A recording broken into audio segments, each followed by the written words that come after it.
Dear friends of Europe, Të dashur miq të Europës, dear Gertian, and through you, i dear Marta, dashur Gertian dhe nëpërmjet jush edhe e dashur Marta. thank you for the invitation and for Faleminderit për ftesën. placing me once again on Faleminderit this edhe që më battlefield vendoset sërish në këtë fushë betejë të about njohur i Europe's desh future për të ardhmen lies ahead of us. e Europës, këtë të ardhme që ne kemi përpara me të gjitha nuancat e saj të grisë, Light of its remarkably e gjithsesi resilient edhe me dritën e premtimit të saj jashtëzakonisht të qëndrueshëm. but I Më keni must ftuar të flas për zgjerimin, por duhet të rrëfej që duke ardhur këtu what sot, more can I possibly e kapa say vetëm about duke menduar çfarë tjetër mund të them unë për zgjerimin, pra çfarë mund të them më tepër për të. Kam folur aq shpesh për të, saqë ndonjëherë kam frikë se mund të botoj my hair një libër vetëm me ilustrime që tregojnë evolucionin e flokëve të mi ndër vite, me titullin dhe titulli fare mirë mund të jetë Anatomia e plot e një zgjerimi që ende nuk ka ndodhur. I will neither give up on Dhe that, e dini çfarë? As nuk do të heq dorë nga zgjerimi, as nuk do të më mbarojnë ndonjëherë fjalët për të. Sepse zgjerimi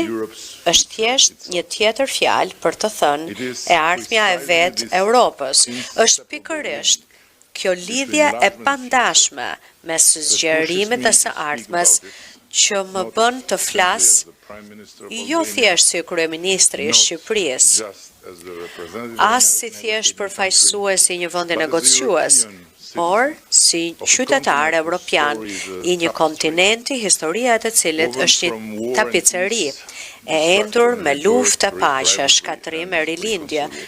rivalitet dhe pajtim. Dhe më lejoni ta them krejt qartë, në vend që të përdor fjalën zgjerim që ka lindur në Bruksel dhe është rënduar teknikisht, unë preferoj të përdor një fjalë tjetër e cila vjen nga zebra e historisë son dhe nga logjika e së ardhmes son të përbashkët, dhe kjo është fjala ribashkim, sepse në të vërtetë ky është koncepti, e vërteta e thjesht, një domosdoshmëri historike dhe vetmja rrugë për një kontinent që duhet të rigjej vetbesimin, të mbrojë paqen,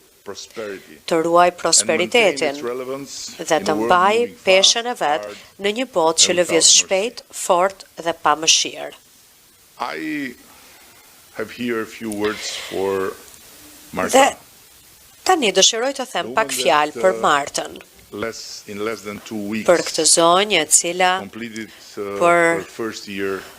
më pak se 2 javë do të ketë mbushur vitin e saj të parë si komisionerja jonë për zgjerimin, dhe në fakt ky fillim i Martës duket sikur ndodhi vetëm dje, dhe jo sepse koha fluturon, sepse më besoni që sa më shumë plaha kemi, aq më shpejt fluturon koha, apo jo, Federica? Por për faktin sepse këto muaj Marta na i ka mbushur me lëvizje, me rezultate, dhe duhet ta them edhe me një entuziazëm i cili deri vonë besoja se Brukseli e kishte humbur, varrosur dhe që nuk do të kishte shans që të rigjendej.